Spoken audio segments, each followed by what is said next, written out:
the Sovs or the Russians, if a bit of equipment didn't work, like a tank ground or something, they would just throw it out the top and they're not bothered to recover it straight away. So again, this was gold dust dross. This is Cold War Conversations. If you're new here, you've come to the right place to listen to first-hand Cold War history accounts. Do make sure you follow us in your podcast app or join our emailing list to keep up with the latest episode. In October of 2022, I was asked by the West Pennines Military Vehicle Trust to moderate a question and answer session with a number of BRIXMIS veterans. Attending were drivers Neil Walton, Pete Curran, Dave Collins and Kev Smith, plus Sandy Saxton-Warne, Joint Operations and Weapons, Mike Hill, Tour Officer, Mike Corcoran, Weapons, and Dave Butler, Senior Tour Officer. It was an amazing afternoon of reminiscing about their experiences and viewing the amazing collections they had from that time.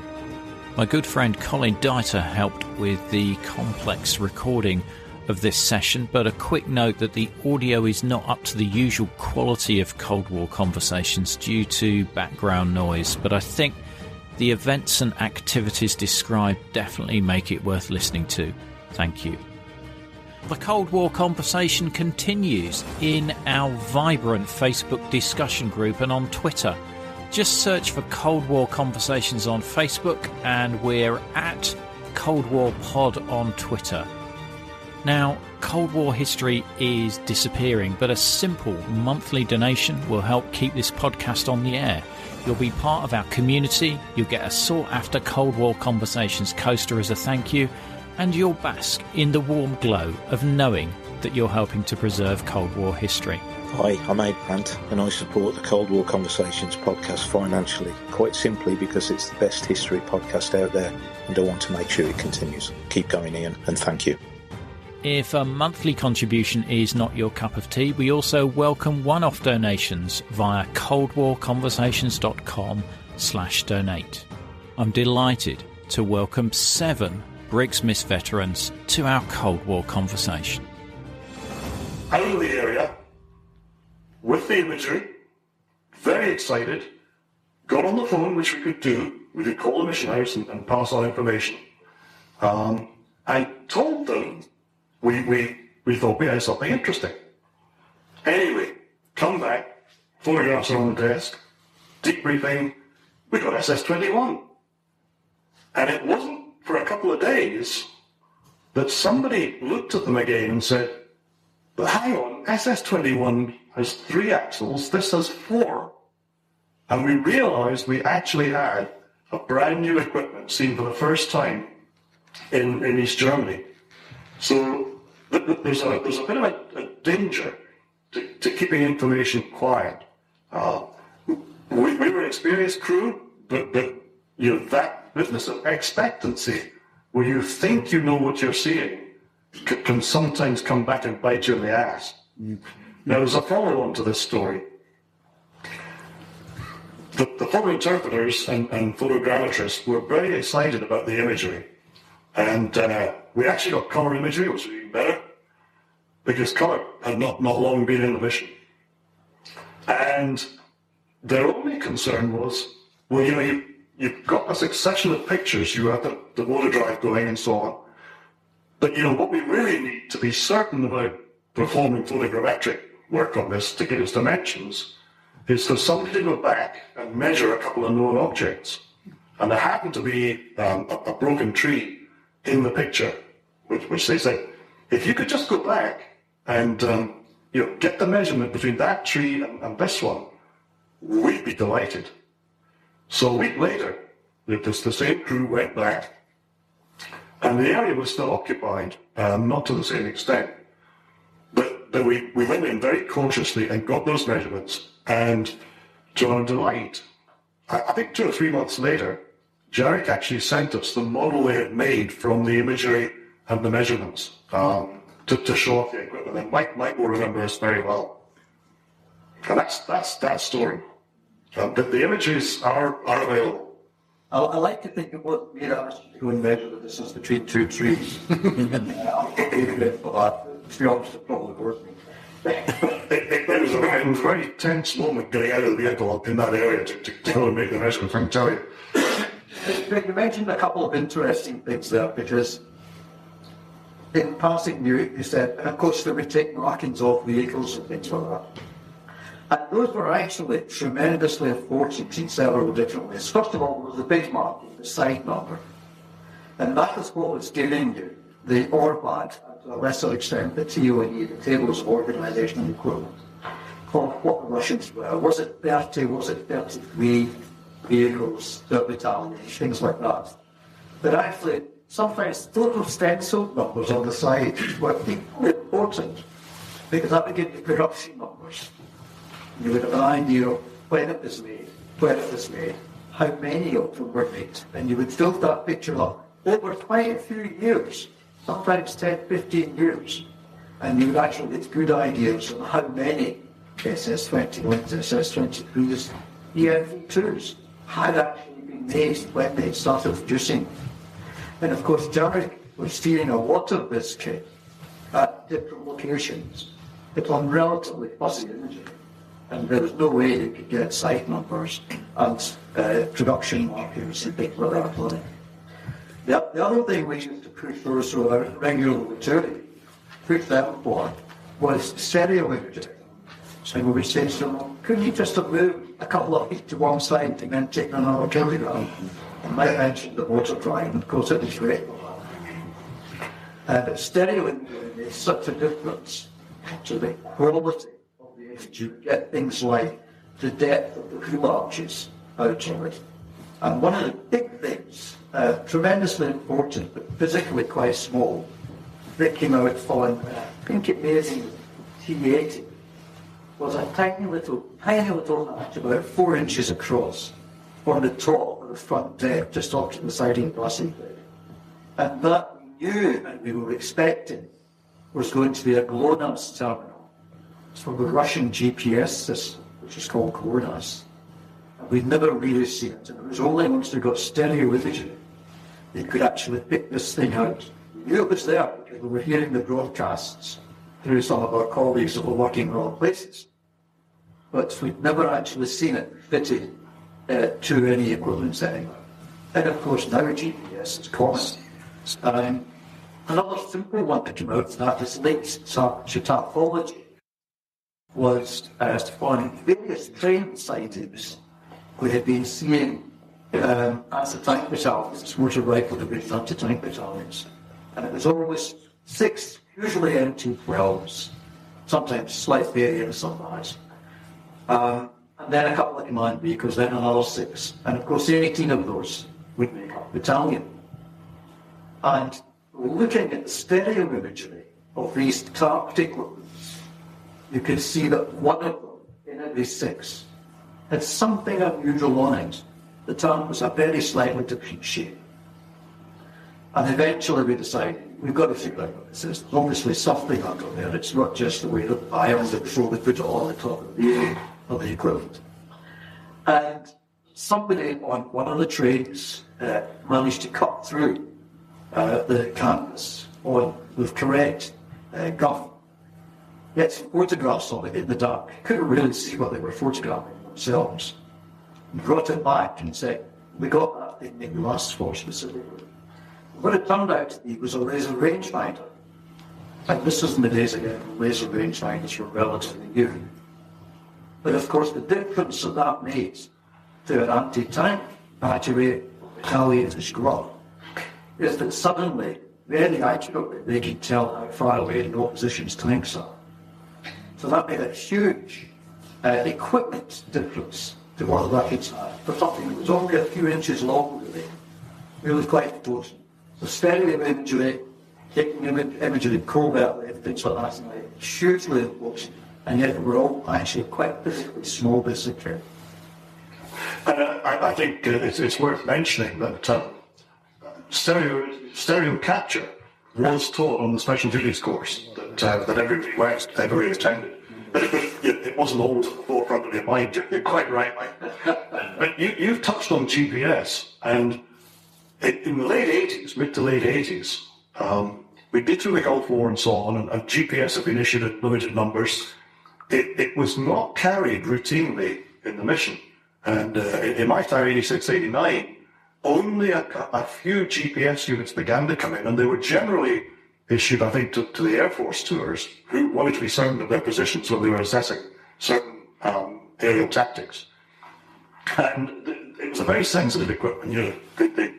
Nobody wanted it to be known that we had them, because before that, and Jeff, I think, mentioned the trip counters, and the fact that you were driving very much like a rally driver in many instances.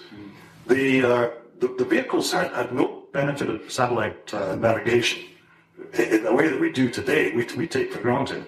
So the counter in the vehicle was not the one you see today on your dashboard. It was actually a rally counter down to, I think, a 1 meter accuracy. And on visits to prepare for working tours, people would actually use these to gain very accurate measurements of distances between intersections, for example, so that at night, when light night imaging was poor and so on, you could use the distances traveled between particular junctions to tremendous effect to put yourself in the right position. And that was the case as much for finding your sleeping places as anything else. But it was occasionally tactically useful too. Yeah. Again, talking of sensitivity, and it really goes back to the thermal imager, if you remember, Mike. Yeah, it was back then in the late 80s. It was state of the art. Technology we were taking out. And I remember John Foran saying to me on one occasion, I'm not sure who the tour officer was, we were going out to do some thermal imagery, and he said to me, on no account must this equipment fall into enemy hands. I don't care what you have to do to it, but you must make sure that if you think you're going to be taken, you need to destroy it so that we don't give the opposition, the chance to get it back. So it was, and again, it's the Armored Corps guy, on the team. I know only too well how important it was as a tank gunner. I was one of those in the early days. To be able to recognise, so we didn't get the blue on blue, and so I remember having that conversation with you, Dave, in a tour vehicle. Yeah, it was good stuff, and of course we did it. The beauty of TI was you could do it in the dark as well as in daylight as well, and you just needed to see the kit, through the NVGs, and then get the thermal. And the technique I used to use, of course, mine was stop wind the windows down, but open the top hatch and go out the top. So at least if you were going to be attacked, you had a chance before the stop. Get on top to reach up for you. Yeah, exactly. Anyway, but from the sublime and thermal imaging, can we take it back to the slightly ridiculous? And it's not, because Mike Corcoran would be horrified to hear me say that, but I don't know whether anybody's mentioned yet the box bunny guys. I mean, it's an extraordinary thing, and the public would think it just crazy that you spend an awful lot of time and effort identifying particular types of cargo, well, not cargo, but the working vehicles, military vehicles. And we actually had in the mission a thing called the Box Bunny Guide, which had attempted, at least I think, probably succeeded in identifying every possible combination of box sizes, and by box I mean like a panel van, but with chamfers and bumps and lumps and the number of windows, number of doors that the vehicle had sat on. They all were given, I think it was a 5-figure designator. It became 5 eventually. Well, I mean, a lot of people might have heard the old aircraft recognition thing, left, wings, engine, fuselage, and tail. Well, the box body guide was the same thing for box body vehicles. And of course, it was immensely important because some box bodies had very, very important connotations. The 10 a penny were the sort of commandant's military police vehicles, which were the blue lights with button down columns. But if you saw a box-body vehicle, a very rare one, which was associated with missile command or strategic communications, that was a horse of a different colour. And these things were all the extraordinary details were incredibly important. And it really came into it. So towards the end of the mission, the Russians, specifically the Russians, were introducing lots of brand new equipment. Most of it looking fairly good on the surface. And back in the late 70s, when I was out at Six Company, our tech drawing section in developing what became known as the Butler guide. And to show the forethought and very highs, when these new Russian vehicles came in, the copper series, copper Walton, things like that, which were fairly enormous. I think certainly 3 axles, possibly more. I haven't ever heard of them. But in fact, they slotted right in the right place in the box body guides. And you could identify fairly quickly what they were for. There's things like Air Defence Command Posts and such like Division Command Posts, stuff like that, right up to Army line. And we eventually, I didn't get involved in it, but people down at Six Company had to eventually issue our own new series of box body books covering the copper series. But the readout system for them was exactly the same. And of course, because the Russians exported those equipments all over the world, particularly to the Middle East, but also to places like India and such like, those guys became pretty much de rigueur in most embassies if you wanted to start identifying what equipment was. And certainly I did an embassy tour, and the embassy I'd been in, although it wasn't Russian equipment, we used exactly the same guide for the box body system, and you could uniquely identify it. And it was an example of something that started off relatively simple, something that became hugely enforcing, really, really useful. The detail of intelligence signal getting it. Corky, I think on the intelligence side as well, the PI pictures were taken of exercise areas. Didn't you used to send people in to take mouldings as well, the tyres? In the sites as well, and then they could work out the size and the weight of the vehicle and things like that as well. We'll do photogrammetry on. I never actually took any of those myself. Maybe Michael did. I think it's more about stealing anything you could get that. yeah. They're always wanting hard evidence of a lot of stuff. So where you could, you just got you brought back. As Mike, no. Like things we came back in the office, I think it's. I don't get involved deeper myself, or really I knew, but I think not many years before I got to the mission, somebody picked up a piece of what was almost certainly ammunition on a range, and brought it back to the mission and caused complete chaos because the thing was live. And you can imagine you've got it in the mission offices back in West Berlin, and it's pretty sensitive in all probability, but you've got to get in the EOD guys to look at it. So suddenly you've got to talk about clearing around and finding one who's reliable and all the rest. Before it goes bang, it's all interesting stuff. I have a happy memory of that because when I arrived the late 80s, mid to late 80s, I went into the weapons office and there was this pile of stuff underneath a mortar fallen in one corner, and I said to my predecessor, "What's that?" And he said, "Oh, it's just junk that the guys brought back over periods, Bearing in mind that even in the weapons office, we would go out touring and pick up junk ourselves occasionally.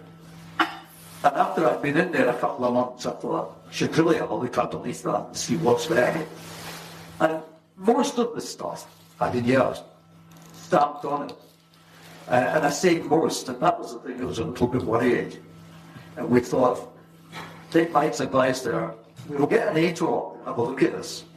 And you did actually clear most of Berlin block for about 2 days. But it was more embarrassing than anything else. And 1 or 2 bits of it were actually taken back out into East Germany and dumped there again. Wow. A little easier. Hey, Mike, Yeah, remember this? Was that a reactive arm? It's a reactive armour on the side of the turret. I think that would be it won't call it in question time, but just to give this an intro, I had every intention of doing this because I thought, even being in BRIXMIS myself, I wasn't on that tour with Dave at the time. Yeah, and it's quite a sort of famous incident within BRIXMIS at the time where these little boxes started to appear on tanks. And I'm not going to steal Dave's thunder, but I think it's worthy of mention, the old story as to how Dave actually, come to collect one of those boxes. So off you go, Dave. I think more the question is to everybody is why have I still got one? Yeah, exactly. I'll come down at the end, but no, you're right. It was 1987, and we got tasking through various channels to try and get hold of an explosive reactive oil box off of a T-80. I think I'm right in saying, Mike, and you might know this, the Americans had already got one of a T-64 Bravo. We weren't sure at the time whether it was the same boxes or whatever. And so we were tasked with getting an explosive reactor or an ERA box off a T-80, which was the latest tank to be introduced into East Germany. So, as the Armour Corps guy, I was given the task of putting together a plan. And so the first idea we came up with was most of the exercise went on in what we call the permanently restricted areas, or PRA, where we weren't allowed to go officially. But in order for the tanks to get back to their bases when they've been on the training areas, they had to come out. And one in particular ramp was on the side of the Letzlinger Hyder, where the actual ramp, where they all got onto the floor to go back to their units, was in at this particular base. And we knew the T-80s were in there. And so the plan was that when they all got on their flatbeds, the tanks, we would climb on the train as it was pulling out and steal one of these boxes off the side. Now that sounds fairly easy when you say it quickly, but of course there's a couple of things we didn't know. We didn't know, for instance, that each one of these boxes is held on by two nuts, and so we weren't sure what the size of the nut was. And so what we didn't want to do was get on the tank, on the track, on the flatbed, and find that we couldn't actually get the thing off because we didn't know the nut size.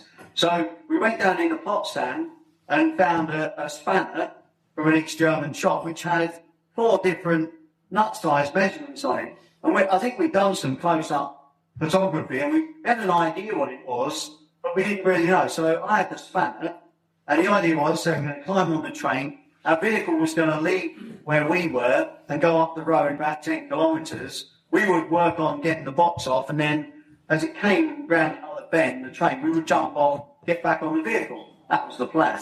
And we even practiced it, not getting on the train, but going into PRA on this particular bend where we knew the train would have to slow down a bit and get on. So that was fine. Then subsequently, about a few days later, I was up in a place called the Libro Tank Range, up over on the, I think it was the Polish border, over in the east of East Germany. And I was watching T-80 firing on the move, on the Ranger. So we watched it all day, and then at night, when they finished, as usual, the tanks would pull off the range and go back to our holding area. And our SOP, standard operational procedure, was always to go onto the range and just scavenge for whatever we could find, whether it was letters they'd written home and they'd gone to the toilet and wiped their bums on it, right through to any munitions. For some curious reason, the Sovs or the Russians, if a bit of equipment didn't work, like a tank ground or something, they would just throw it out the top and then not bother to recover it straight away. So again, this was gold dust for us. Anyway, we went on to the firing area after they'd all left, and I was just walking along through these tank pits where they were, and I saw sticking out of the sand just a little fracture of powder and green stuff. And so I bent down and I picked it up, and as I did, I pulled one of these out of the sand. And we subsequently concluded that what happened was, as the T-80 pulled into the firing area, the vibration of the tank firing that had loosened one of the nuts.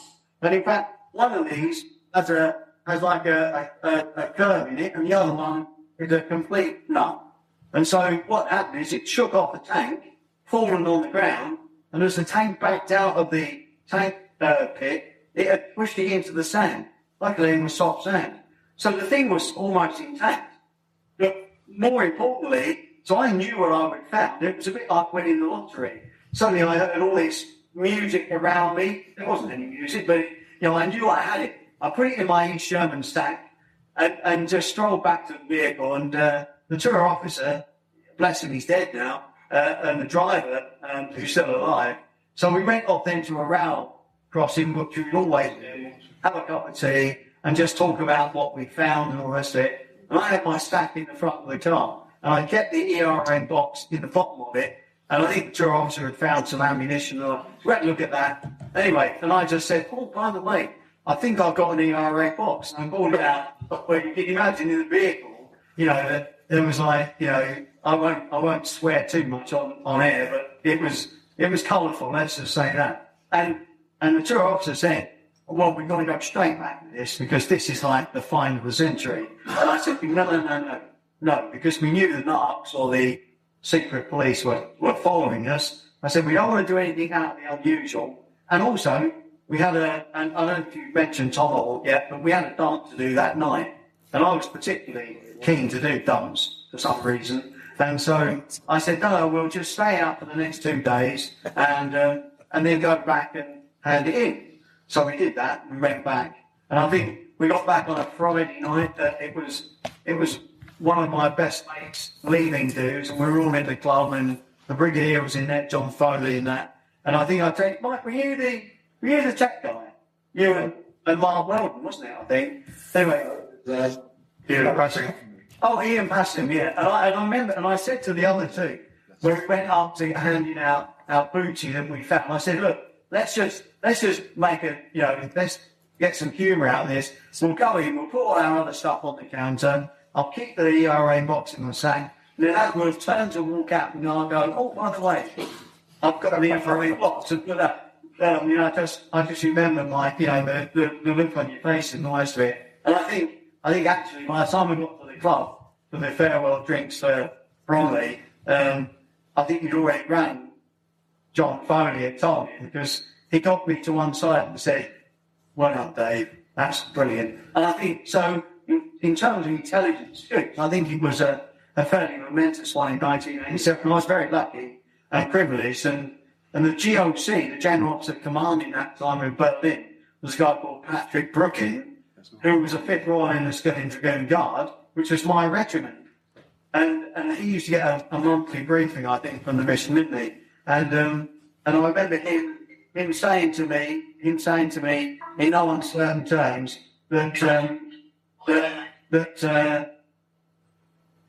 he was so proud. And years afterwards, he said to me, Dave, I dined out on that story of my man from my regiment getting the ERA box off the T-80. He said, just a wonderful thing. And I must admit, looking at Ukraine over the last 6 or 7 months, I've been drooling at the map and going out there with my spanner.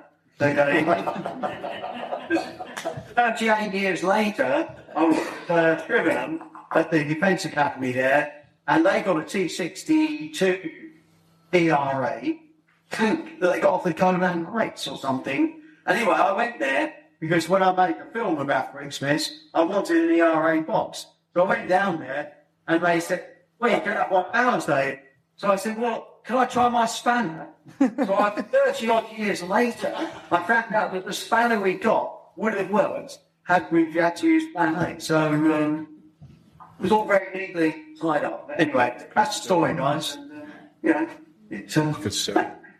they presented me with this and said, you might as well keep this. So I'm not sure what I'm going to do with it, but it's too heavy to put on the wall. But they are quite heavy. Oh, it's empty. This one, yeah. The idea. Actually, when they got this back to it, I think it was. So I got on the Friday, and it was back in the diplomatic bag on the Saturday morning, I think. And when they took it apart at Malvern or whatever it was, they found out that actually tripled the thickness of the armour of the T-80 tank. because of the explosive plates inside. And so the West then went completely into warp speed to develop a tandem warhead. And I think, if I'm right, part of that result was the Javelin that's having so much success in Ukraine, because it's got the tandem warhead on it. One knocks the box off, and the other, the subsequent bolt then goes through. So every time I see the SOT tank knocked out in Ukraine, I do take some small gratification from that I might set them all rolling with this. Anyway, that's it, guys. Brilliant. It's good, though. That Operation Tom Evoque that Dave's on about there as well was the rubbish dump one. So there was one at Belitz days that I remember going to with two of the boys, and it's like Vision Goal. We should go in really early in the morning. And Belitz was a hospital, wasn't it? And the lads the Sox were in Afghan at the time, and so they were shipping back their injured to Belitz Hospital. And so one night we were out there, and it's our job as a tour driver to watch for security as well while the guys are out doing their stuff. So I'm looking around for the NVGs, and this arm was thrown on the front of the G-Wagon. Instead of, I'm like, oh, what was that? And these two guys who remain nameless, like, are laughing at special people, and they're laughing their head off at that. I'd crack myself with visibility out. And Kev was saying, they had the rubber boots and the gloves. I've got a pair of gloves. I haven't bought a pair today. So I've got those gloves, and that was because there were so many needles and everything in the rubbish dump that they were getting, and it was infected and everything, wasn't it, Porky?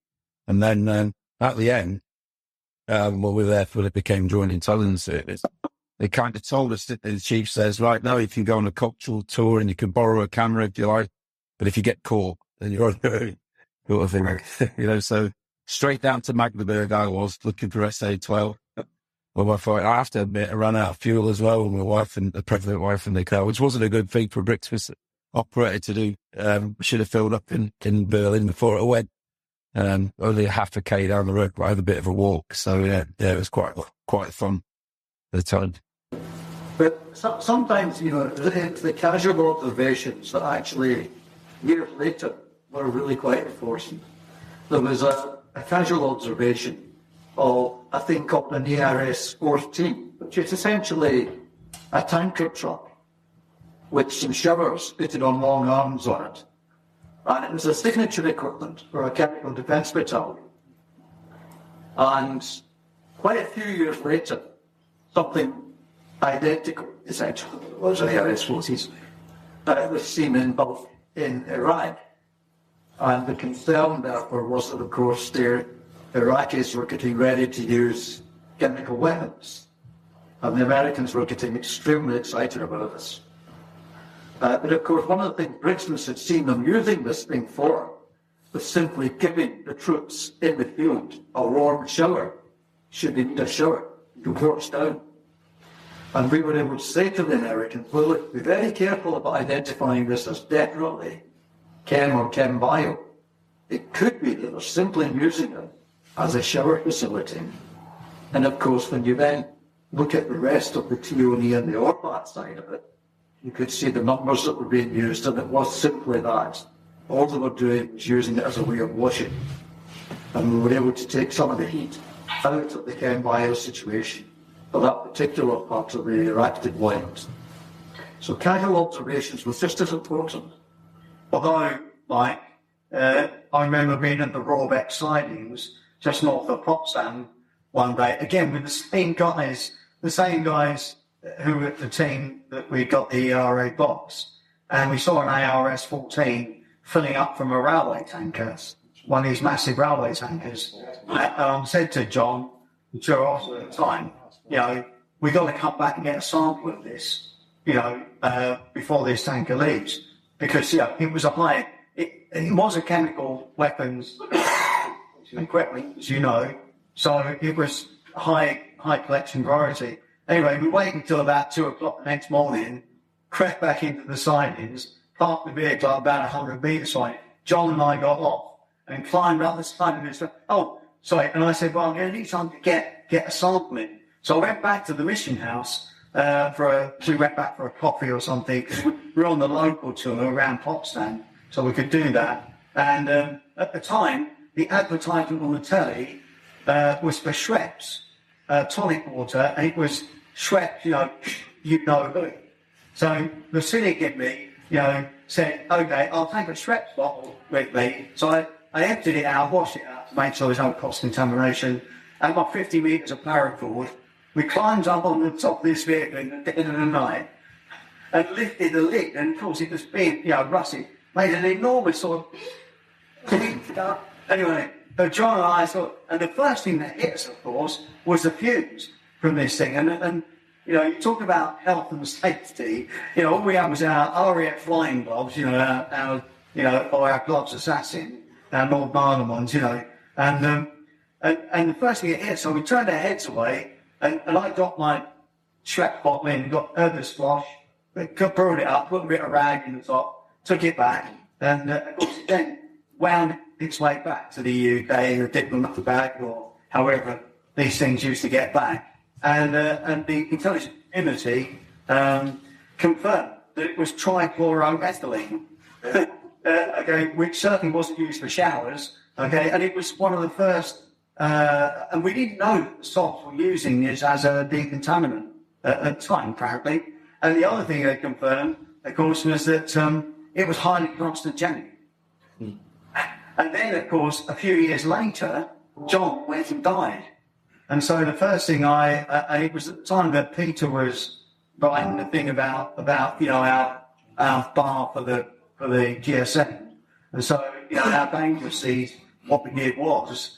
And so I managed to contact Corcoran at John's, because I was quite keen to find out what John died of. Because had he had died of lung cancer or something like that, then, it could have, not that I try to predict when I'm going to go, but, I like to think about, So anyway, I did all that, and luckily for me, they confirmed that John died of natural causes. So, but it just shows how the things, go on with what we did then, and the risks we took, really, without even thinking about really our own health and safety, just for the sake of our intelligence.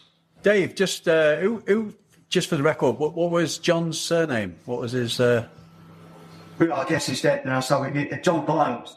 He was a bigger officer, and he was the guy with me on the ERA Fox as well. Okay. And John really wet himself. I can always remember his face in the vehicle, and I don't think I've heard so many swear words in about 1 second come out now from my poor DRA bumps out. But he's a great bloke, good guy, and he's sad with this, by saying.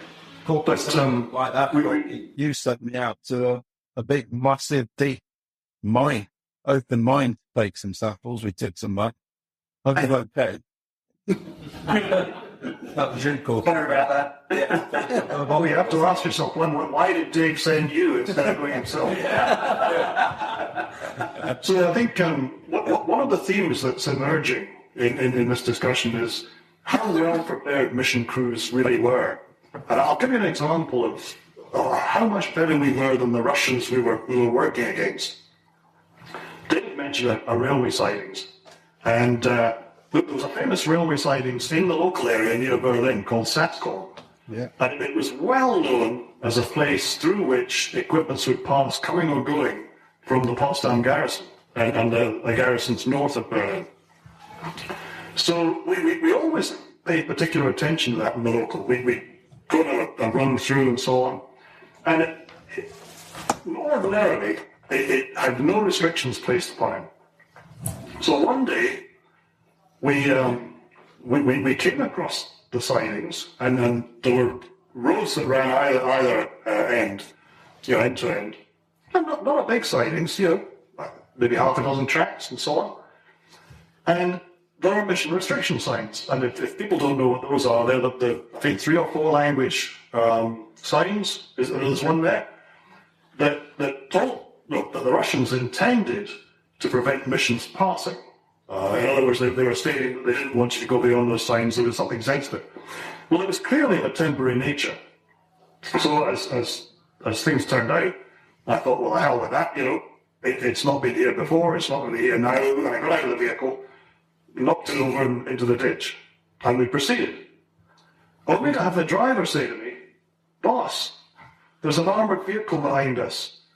I thought, well, that's more interesting. And then, as we looked ahead, we saw another armoured vehicle coming towards us. This is a single lane track. But then the wonderful point here is that because we knew the sidings so well, and in fact only days before, we rehearsed leaving this track on an unapproved exit, in other words, away down through a ditch into farmland that allowed us to escape such an ambush as this.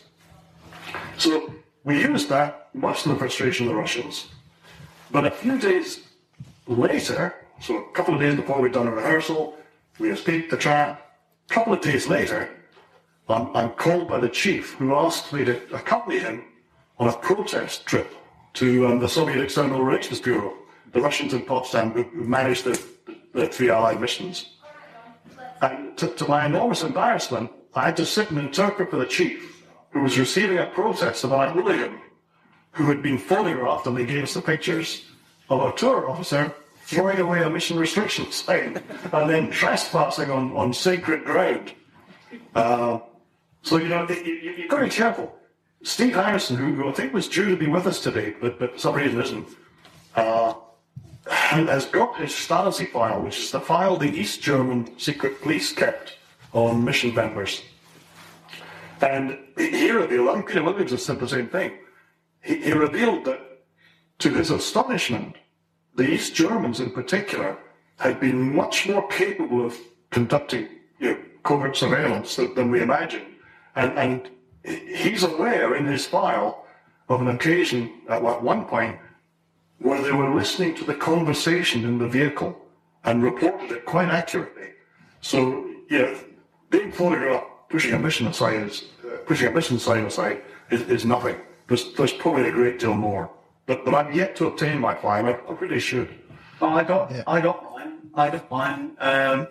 Wrote up for it and got it. And I was quite interested to find that the secret for the Stasi's view of Dave Butler was that I just liked eating ice cream all the time, and reading pornographic magazines. Very accurate. Whilst not entirely accurate, the pornographic magazines, of course, were to give to, as you know, Mike, to give to Reggies and people like anybody, because they would tell you anything if you gave them a pornographic magazine to read, because they never saw them anywhere, But you're right. But what it did tell to me was that certainly they had the means of taking, pretty accurate photographs of you with long lenses from some distance off. And I remember with Colin Ward once, down at the Lexington later, at the ramp there, we were having a cup of coffee, and I looked out the right-hand window, and there was a guy lying by the side of the vehicle. Yeah.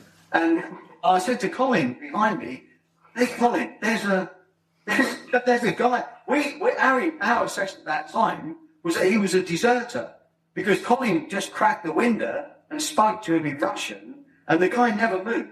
He was like a rabbit frozen in the headlights, He never moved, he never said anything. And I said to him, we better move from here. One, he goes to run him over. And two, I don't like somebody being like that this close to the vehicle.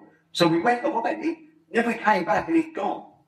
And our assessment at the time was that he was a deserter who deserted his unit and he was on the run. However, retrospectively, he could have been, KGB or Spetsnaz, like Stephen experienced, where I know they managed to take what they were saying in the vehicle. I got two funny little stories, and we've spoken about the coffee breaks we always had. We would generally take a coffee break in an area where we could see something that might be of interest, a major vehicle intersection we expected convoys to pass, or a rail junction or something. But when you had your coffee, wind the window down, you'd stop in a good open area so that you couldn't be surprised. And just occasionally, it never happened to me, I'm happy to say, something would occur, and for example, you'd see Reggies appear, or you'd see a convoy start to come up the road. And of course, the drill was then you throw your coffee and you go and get on task. Well, there's a famous story. I'm not sure who it happened to. Maybe somebody here can say. Kit goes to cry. The guy throws his coffee out when he thinks it's an open window, and it isn't. So, yes.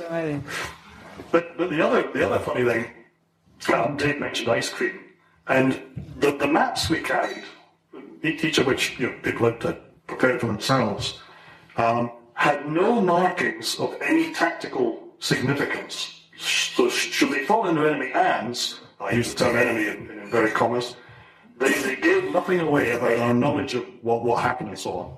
But they did, for example, have, and it's been mentioned already, the Zeltplatz, place where you put your tent. And they had ice cream shops of particular note, and a description of railway crossings. So, for example, whether they were lit or unlit, whether there were barriers or no barriers, and whether they were manned. So, I mean, all these were important when you were considering somewhere that you could sit for the evening, listening to tapes, and having your dinner while you waited for a train to pass. But the symbol for an ice cream was, as you might imagine, a little cone. And on one occasion, a map fell into the hands of the Russians, and they were convinced that we were showing nuclear explosions. So you've got to be careful. Even the most innocent things can have a hidden meaning. Well, by the way, the other thing that we marked religiously, well, two other things we marked religiously on the maps were porcelain shops for the Air Force members. And places, bakeries that sold particularly good Windbeutel, which is a very light choux pastry with cream. Quite delicious. And I think these Germans did a lot of things very well. Just not following people. Mm-hmm. But I think I'd like to bring a story in at that point. The mission house itself, you've seen lots of pictures over there. Neil's got Dave, you need to see this collection. It puts BRIXMIS to shame, to be honest with you. Even down to the recorder, even down to the beeper. I kid you not, honestly. Anyway, the mission house, it was, I can't remember how many bedrooms it was, but one of the duties of mission driver, you were allowed to bring your family over. Okay. And on this occasion, you were allowed another pass. So I brought my brother over on this particular occasion. And we would have our normal coffee and cake on the overlooking the lovely lake and everything else, overlooking Sicilian off. And we went to bed that night. My brother was in the back bedroom, my wife and I, and the children, blah, blah, blah. And my brother come running in. He said, somebody's throwing teacups at my window. I said, don't be silly. I said, you've got these German police over there that, they were literally facing the mission so they could book us in and out. Knew who was on tour at the time. And I said, no, don't be so silly. He said, I'm serious. He said, the cups that we were drinking out of, they've come through the window. So I went out, and basically what happened is, the East Germans, and they were ex-NVA, National Volksarmy people, they'd welded up the right-hand side of the Trabant, and they'd hit the mission gate. Okay, escaped out the window, went into the mission house. Of course, the East Germans couldn't go in because it was deemed as Soviet property. I think I'm right in saying that. And basically they were, when you've got your brother there who's not been exposed to anything like that at all. In the DDR, okay, behind the Iron Curtain, so to speak. And these three people were on their knees crying. And wanting sort of, diplomatic community. Of course, they wasn't going to get it. And we had to phone the Soviet External Relations branch at the time. I think it was Captain Stropkin who came to actually detain these three individuals. And they were there on their knees crying. And they gave us, as part and parcel, look, we've got all these documents. And they were, their low-level training manuals that they had for the National Volksarmy. Just goes to show how, a civvy being exposed to that incident, he never forgotten that. Also, the mission house staff, I'm just going to pass the photograph around to you now. They were, I think I'm right, Corky, aren't they? Corky, aren't they? Yeah, I think most of them were Stounsy or briefed by the Stounsy, weren't they? Well, I started bar tables in the mid, Yeah, so they bar tables. I guess I feel that we were English. These photos are coming around of the staff with some of us, and then pots down the suit, suits there. And the little, there's a lot of vehicle enthusiasts here, the little Volkswagen thing that Steve had. Sorry, Kev was driving the night that the wall came down. I've just found Steve's not here, actually. Oh, Steve Harrison's not here. There's a picture here of black and white one. That's Steve on the course when he was chasing me, because we had to practice getting chased, because our job was get away, to escape. So we used to come back with wings missing, headlights missing, they'd chop trees down to try and capture us around railway sidings. If we went in after the French, then they were already annoyed like a load of bees in a hive, because the French were ridiculous and used to have a barbecue or something stupid like that before. And then we'd come in and they'd think we were the same sort of because then soon find out that we actually knew what we were doing. And so Steve Harrison was chasing me on the course, and that's a picture of him stuck in his little 432 there. He couldn't get through where my G-Wagon got through on the course at Ashford. It's a shame he's not here. I'll keep that and send that. I think some of the other thing worthy of note is the obviously squaddy humour. Yeah, Army and Aria. We've got a little bit of humour now and again. Anyway, long story short, it was the first time in the mission house, and I don't know whether or not it was Mike or no, it was Tim Townley actually, bless him. And I was sort of having a cup of coffee and a cake or whatever it was, and I'd say, "What's that flower just yours?" And Tim would say, "All the flowers are bumped." And I was expecting all these flowers to be turning direction, all these tulips to be listening into you. And it was a well-known fact as well. I think I'm right in saying this, Corky, that that it was bugged. It was heavily bugged, the mission house. And obviously, those the marital business that goes on behind closed doors. You have to be very, very careful what you said, what you did, knowing full well it would have been not probably on film, but certainly on tape. Yeah. Well, but bugging was, pretty much a habit across all of these.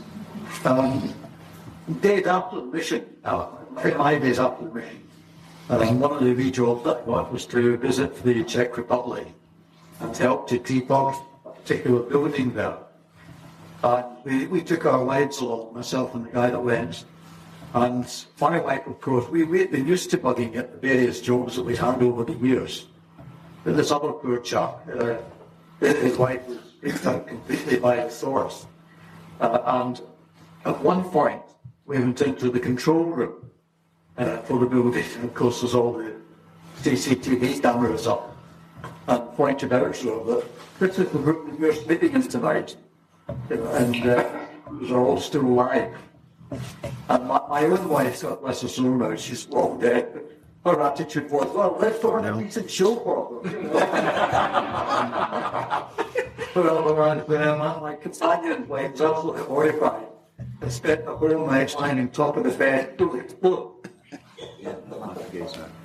So, just while we're talking on the subject of bugging and beaconing and so on, I don't know whether it's been mentioned already, but it would have occurred to people eventually that one good way of keeping track of the mission vehicles would be to put a beacon on them, so that you could track them. And for that reason, every time, I think I'm right in saying, and the guys can confirm this with me, every time the vehicles came back into the mission, and back into West Berlin, part of the post-tour inspection was a very detailed examination of the undersides and all the various voids to make sure that we had not been beaconed. Because that clearly would have made the Russians' job much, much simpler. And that said, I experienced a tour, and again in the local area, on one occasion, overnight, where we'd been given a hint that there was some pretty sensitive equipment coming into Saxton-Warne, the local sidings, for unloading. And try as we might, we could not get close to the sidings without picking up some sort of tuck tail. And these were not East German vehicles. These were Russian vehicles. They were Ladas, and they had Russian military plates on them. And we did our level best to shake them, and succeeded on a couple of occasions, only to find an hour or so later that they were back behind us again. And, we made a special report on that particular issue, and there was never any conclusion reached, but it was the firm opinion of all three members of the crew, given the nature of the techniques we'd used to throw a tail, including no lights, all the rest, and off-road, the fact that they kept picking us up suggested extremely strongly that they had another means of finding us. And we've never really got to the bottom of that. There was never any feedback from the authorities on that particular issue. But just going back to touring, and there are a couple of interesting little things that might not have come up yet. Things that told you there was equipment around. One of them was tracking. And when I say tracking, what I mean is armoured vehicles, when they pass down an asphalt roadway, or a tarmac roadway, as you say in Europe, they leave a very distinct track mark. I mean, anybody who's been around construction will have seen bulldozers do the same. So tracking was always exciting. There was a particular smell to the diesel fuel that the Russian vehicles used. Yeah. And you would be driving down a road, and all of a sudden, all three of you would look at one another and say, oh, soft fuel, soft gas. And that again would tell you that either something had passed just in front of you or just gone by. Well, it probably hadn't gone by because you'd have seen it. And I'm trying to think, there was a third thing. Oh, yes. Talking about the NVA, the National Volksarmee and their national service period, one of the things we would see all the time when we were following vehicles, just one or two vehicles with troops in the back, a lot of these Germans would have a roll of paper on which there were segments marked. And these tapes were made when they started their national service, with a date for each of the days of national service. And they'd tear one off every day, and as they got towards the end, they would very proudly show you the sort of tail end of the tape, indicating with a broad smile on their face that they were coming to the end of their service. So just little things that stick in your mind. There's a couple of pictures just going around now that you just mentioned when they went to an NBA, and they changed from the National Volksarmee, which are a really professional army and really much more slicker at trying to catch us and spotting and chasing us off quicker than the Sovs. They were demoralised, they were getting bullied. The Sovs were demoralised, getting bullied. And some of the pictures that are coming around, you can see them doing PT in the clothes that they actually wear all day long. They're not like us, we go and get shorts and T-shirts on. They're doing PT, pulling themselves up on bars and things on those pictures that are coming around now. So they weren't treated very well. But the pictures that are coming around now has got the NBA with a berry, like we call it, a helicopter pad. And when you've got a brand new berry and you can't shape it and it's all flat. It was the first day he wore this berry and he had his new Bundeswehr uniform on at one of the local camps. And we just went up to the gate and just chatted to him and said, oh, you've got your new uniform. All right, so I can get a picture of that. And so you could see him there and saying, what do you think? And he's like, wasn't looking very much forward to it. Plus, you have to remember these Germans as well they only got 2-1, didn't they? When we were changing black market money, we were getting 8 or 9-1 when we went there. So we'd buy different things, like called it hoovering. I actually wasn't a fan of hoovering. So they'd all be queuing up outside the shop. We could go to the front because we were privileged in some kind of way. I collected the Matryoshka dogs you see over there. That's a tenner, the big one. It's faded on the outside, brand new on the inside. And that was my thing for my daughter. Some of the people collected Carl's Ice binoculars, pottery, Morrison pottery, didn't it? Yeah. They all collected pottery, crystal. Yeah. So everybody had something that they could do. When it wasn't busy, it wasn't a swap. But in between tours, it'd be like, there's a bonus if you could do a bit of cultural stuff if there was nothing happening. So it also gave the enemy the thing that they're just going around having ice creams and cakes and buying things, aren't they? Not really. It was actually as bad as you read, living in the DDR. One of the things that driver used to have to do is, first thing in the morning, 5-6 o'clock, is go to the bakery. And you park your vehicle on double yellows, of course, no parking, fuel, such a thing. And, there'd be 30-40 people waiting for bread. I mean, you got to, this is in the sort of late 70s, 80s, sorry, late 80s. And, you did sometimes, they looked down on you as though, got new money, got no this. I mean, meat was luxury. If you see 20, 30, 40, 50 people waiting outside butchers, and you just go out there. One of the things that we used to have, and I remember because I'd never seen a black orange in all my life until I got, there used to be the Soviet rations. Yeah, part of the agreement is that we would provide the Soviets with rations and the Soviets would provide us with rations. But because we had all our rations came from West Berlin, of course, all the rations that were brought over from the Russians, seriously, I've never seen fruit like it in my life. I mean, they were black oranges, and it was Tony Hoare. I'm sure he wouldn't mind me sharing his name, but he was a warrant officer, and he got a typical Yorkshire accent and dry sense of humour. Bloody hell, not that again. In fact, when the East Germans broke into the compound, the first thing that came down, he went, bloody, not another one. And that was just Tony. But well, we used to get fresh rations delivered because of the corridor thing. It was still going, so I could get the fresh rations delivered to your door, so it comes in a basket, and so you could order it. But when you're a duty driver, like Kev was saying there, we had to chop the cow up. I don't know how to chop a cow up, so I don't know what the best steak is or the worst. So all you'd get, Wayne Fury, a guy called Wayne knew how to chop it up. Yeah, he did, yeah. Because he knew what better was the steak. We never got that. He got that. Me. So we just chopped it up. You just get it and you just go, what are you going to do with that? And you just end up boiling it. There's nothing else you could do. But that was one of the things that they had to do for us. But I'm sure they got better rations from the Navy in Bondo where Saxton were. Right. Well, we've been going as long as almost a BRIXMIS tour. But I think it would be great if we could just say thank you to all of our guests today for sharing these incredible stories. It's been amazing. I have learnt so much today. I've been talking to you guys for years, but there was stuff with it that I'd never heard. So absolutely fascinating, and thank you. Good.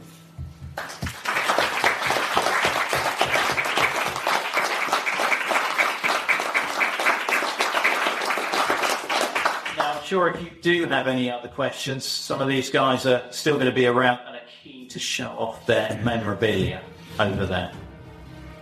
Thank you. Thanks for inviting us. Yeah, it's been good. Yeah. Don't miss the episode extras such as videos, photos and other content. Just look for the link in the podcast information. The podcast wouldn't exist without the generous support of our financial supporters, and I'd like to thank one and all of them for keeping the podcast on the road. If you'd like to help the project, just go to coldwarconversations.com/donate. The Cold War conversation continues in our Facebook discussion group. Just search for Cold War Conversations in Facebook. Thanks very much for listening, and see you next week.